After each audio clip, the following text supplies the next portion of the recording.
नमस्कार प्रिय भैया बहन, आप बहुत अच्छे होंगे। मैं रानी कुमारी, आचार्य सरस्वती विद्या मंदिर, रेंगबांध, सीतामढ़ी।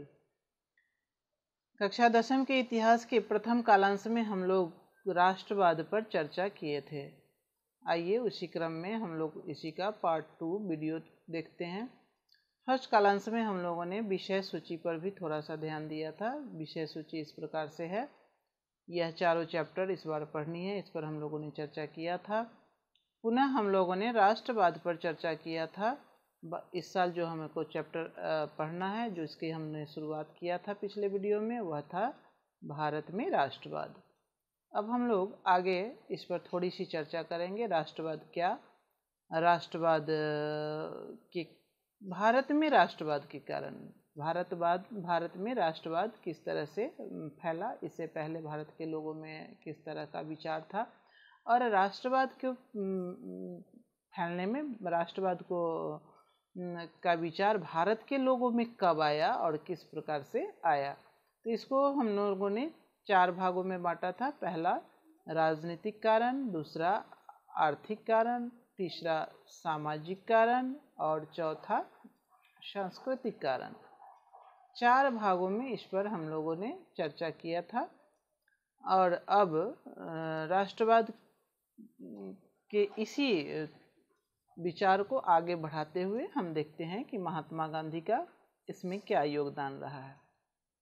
आपको पता है कि भारत में राष्ट्र के निर्माण में महात्मा गांधी का महत्वपूर्ण योगदान रहा है। महात्मा गांधी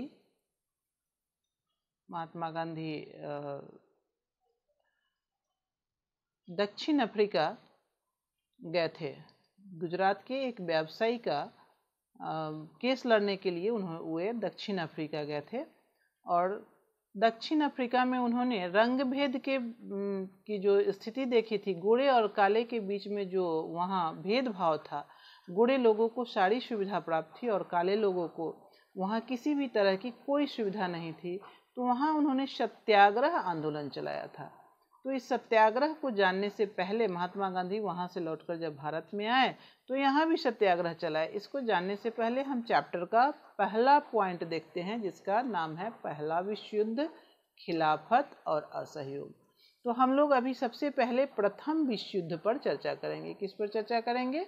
प्रथम विश्व युद्ध पर चर्चा करेंगे। यह प्रथम विश्व युद्ध जो था वह कब से कब तक चला?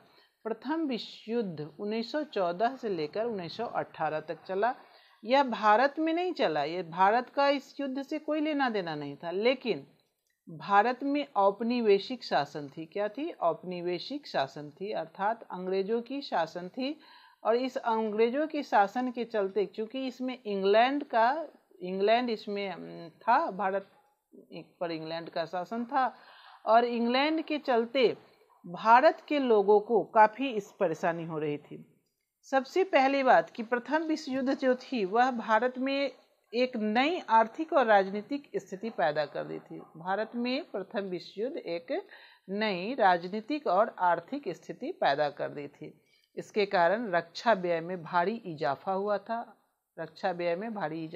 था, और इस खर्चे की भरपाई करने के लिए युद्ध के नाम पर कर्जे लिया जा रहा था। क्या किया जा रहा था? युद्ध के नाम पर कर्ज लिया जा रहा था, जिससे भारत के लोगों में काफी असंतोष हुआ कर्ज लेने के चलते। और कर्ज लेने के चलते जितने भी टैक्स था उस टैक्स में वृद्धि कर दी गई थी, सीमा का शुल्क बढ़ा दिया गया था, और गांव से किसानों को जबरन भर्ती किया जा रहा था। कहाँ जबरन भर्ती किया जा रहा था? सेना में जबरन भर्ती किया जा रहा था किसानों को। जबरन भर्ती में अंग्रेज जो थे वह भारत के लोगों को जबरदस्ती सेना में भर्ती करते थे। मतलब यहाँ की भोली भाली जनता को जबरदस्ती सेना में भर्ती करके युद्ध में लड़ने के लिए भेज दिया जाता था। कहने का मतलब है कि भारत के जो किसान थे, भारत के जो ऐसे लोग थे जो यहाँ के जवान थे, उन्हें सेना में भेज दिया जा रहा था, जिसे युद्ध की कोई तरकीब मालूम नहीं थी, और वो जाकर युद्ध में लड़ते थे। इससे भारत के लोगों में असंतोष पैदा हुआ, और इस असंतोष के चलते भारत के लोगों में अंग्रेज से शत्रुता बढ़ी और भारत के लोगों में राष्ट्रवाद का विचार आया। हम लोग सिर्फ राष्ट्रवाद पढ़ रहे हैं, ध्यान देंगे इस बात का। हम लोग अभी आंदोलन नहीं पढ़ रहे हैं, राष्ट्रवाद पढ़ रहे हैं, जिसमें थोड़ी सी इस आंदोलन की प्रक्रिया को दर्शाया गया है कि राष्ट्रवाद का विचार किस प्रकार से भारत के लोगों में फैला। तो और अब अगला है कि 1918 से लेकर 1919 और 1920 से लेकर 1921, यह जो समय था यह काफी मुश्किल का समय था। इसमें देश के बहुत सारे हिस्सों में फसल खराब हो गया था और अकाल पड़ गया था। क्या हुआ था? फसल खराब हुआ था और अकाल पड़ गया हुआ था। अकाल पड़ने के कारण खाद्य सामग्री की भारी अभाव हो गया था। और दूसरा का सबसे महत्वपूर्ण कारण और था जनता में असंतोष का से का कि 1920 से लेकर 1921 तक फ्लू की महामारी फैल गई थी। अभी भी हम लोग इस महामारी के चलते ही घर में बंद हैं। आप समझ सकते हैं कि उस समय की स्थिति कैसी रही होगी 1920, और संयोगवश अभी 2020 है, 100 साल के बाद जो स्थिति बनाई है देश की वह देखने लायक है। 1920 से लेकर 1921 में तक में क्या है, फ्लू की महामारी फैल गई थी। और इस महामारी के कारण लगभग 1 लाख से भी ज्यादा लोग मारे गए थे। 1 लाख से भी ज्यादा लोग मारे गए थे, जिसके चलते जनता में असंतोष हो गया था। लोगों को यह उम्मीद था कि अगर युद्ध खत्म हो जाएगा तो जनता की मुसीबत कम हो जाएगी, लेकिन ऐसा नहीं हुआ। जनता की मुसीबत कम होने के बजाय बढ़ता गया। और युद्ध खत्म होने के बाद जनता की स्थिति पर कोई ध्यान नहीं दिया गया और इतने जितने भी लोग मरे थे उसको किसी भी तरह की कोई मुआवजा नहीं दिया गया, कोई सुविधा नहीं दी गई, और जनता में इतना ज़्यादा असंतोष व्याप्त हुआ कि लोग अंग्रेजी सरकार के विरोध में आवाज़ उठाने के लिए सोचने लगे, आवाज़ उठाने लगे। जनता का जो यह असंतोष था वह राष्ट्रवाद को बढ़ाने में कामयाब हुआ। संयोग से इसी बीच 1915 ईस्वी में महात्मा गांधी दक्षिण अफ्रीका से लौट कर आए। आपको पहले बता चुके हैं कि महात्मा गांधी दक्षिण अफ्रीका यहाँ के एक व्यवसायी के केस लड़ने के लिए गए थे। वहाँ उन्होंने रंग भेद के विरोध में आंदोलन चलाया था, सत्याग्रह चलाया था। तो महात्मा गांधी का आगमन 1915 में हुआ। और महात्मा गांधी जब 1915 में भारत लौट के आए तो उन्होंने सत्याग्रह चलाने का विचार किया। सत्याग्रह चलाने का उनका जो विचार था यह बहुत ही अच्छा विचार था। वे सोच रहे थे कि भारत में जब वे इस तरह के जन आंदोलन चलाएंगे तो वह नस्ल भेदी सरकार से सफलतापूर्वक लोहा ले सकते हैं। इसलिए उन्होंने भारत में आकर सत्याग्रह चलाने का विचार लिया। भारत में आने के बाद महात्मा गांधी ने जो सत्याग्रह आंदोलन चलाया, उस आंदोलन के लिए उन्होंने जो सोच था उनका वह था कि सत्य के विचार में सत्य की शक्ति पर आग्रह और सत्य की खोज पर जोर दिया जाता था। उनका कहना था कि अगर आपका विचार सही है, आपका उद्देश्य सच्चा है, आपका सोच सच्चा है, तो आप इस आंदोलन के जरिए आगे बढ़ सकते हैं। उनका सोच था कि यदि आपका संघर्ष अन्याय के खिलाफ है तो उत्पीड़क से मुकाबला करने के लिए आपको किसी शारीरिक बल की आवश्यकता नहीं है। प्रतिशोध की भावना या आक्रामकता का सहारा लिए बिना सत्याग्रही केवल अहिंसा के सहारे भी अपनी संघर्ष में सफल हो सकता है। इसके लिए क्या करना चाहिए? इसके लिए दमनकारी शत्रु की चेतना को झिंझोड़ना चाहिए। हम कहते हैं भैया जिस अंग्रेजों को किसी भी तरह का कोई चेतना था ही नहीं, उसकी चेतना भला किस तरह से झंझोड़ी जा सकती थी। लेकिन गांधी जी ने इस सत्याग्रह के बल पर अंग्रेजों को हटाने के लिए, अंग्रेजों की चेतना को जगाने के लिए प्रयास किया था। इसके लिए उन्होंने सत्याग्रह आंदोलन चलाया। उन्होंने लोगों को विशेष प्रकार से इस आंदोलन में जुड़ने के लिए आग्रह किया। और गांधी जी का सोच था कि जो संघर्ष हम लोग चलाएंगे, जो संघर्ष हमारा होगा, उनमें अंततः सत्य की ही जीत होगी। उनका विश्वास था कि अहिंसा का यह धर्म सभी भारतीयों को एकता के सूत्र में बांध सकता है। इसलिए उन्होंने सत्याग्रह की शुरुआत किया। और यह सत्याग्रह का शुरुआत उन्होंने 1916 से किया। 1916 में उन्होंने बिहार के चंपारण का दौरा किया और वहाँ की जो किसान था, वहाँ के जो नील की खेती के दौरान जो वहाँ के किसानों की स्थिति थी वह काफ़ी दयनीय थी। नील की खेती करने वाले किसानों को किसी भी प्रकार का कोई सुविधा नहीं था। जिस खेत में एक बार नील की खेती हो जाती थी वहां दूसरे किसी भी तरह की फसल नहीं होती थी। किसान लगातार कर्ज में डूब रहे थे और उन्हें टैक्स में किसी भी तरह की कोई छूट नहीं दी जाती थी।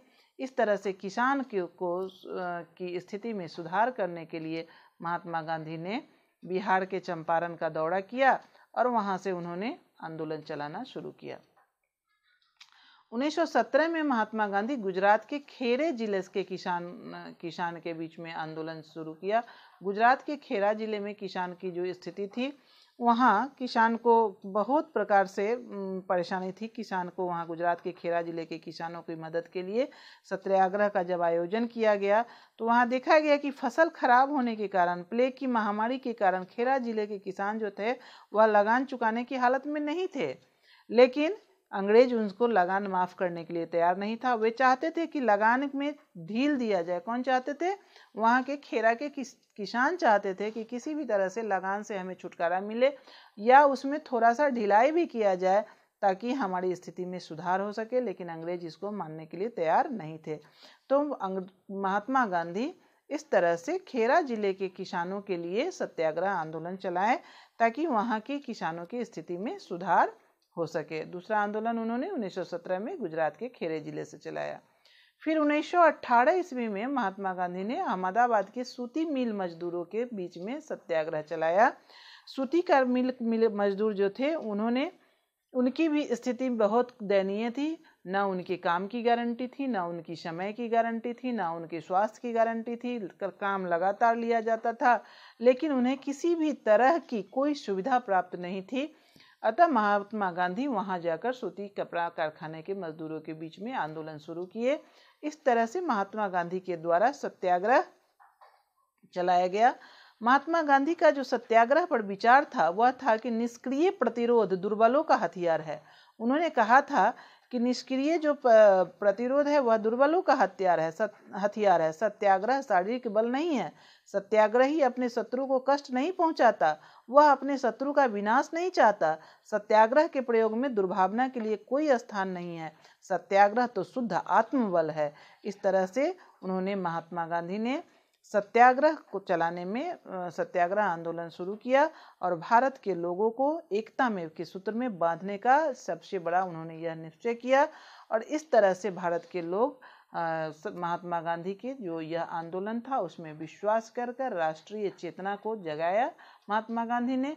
और यह जो राष्ट्रीय चेतना थी यह राष्ट्रवाद का विचार प्रकट किया और महात्मा गांधी का जो यह सत्याग्रह आंदोलन था यह राष्ट्रवाद को लाने में यह सबसे बड़ा सहायक सिद्ध हुआ। इस तरह से गांधी जी के द्वारा जो यह आंदोलन चला वह आगे और कई आंदोलन चला, इसको हम अगले वीडियो में देखेंगे। आज इतना ही। हमने गृह कार्य डाल दिया है, इस गृह कार्य को आप देखेंगे और इस जो दिए गए प्रश्न हैं इसको आप अपनी कॉपी में जरूर बना लेंगे। विद्यालय खुलने के बाद इसका अवलोकन किया जाएगा। आज इतना ही। धन्यवाद।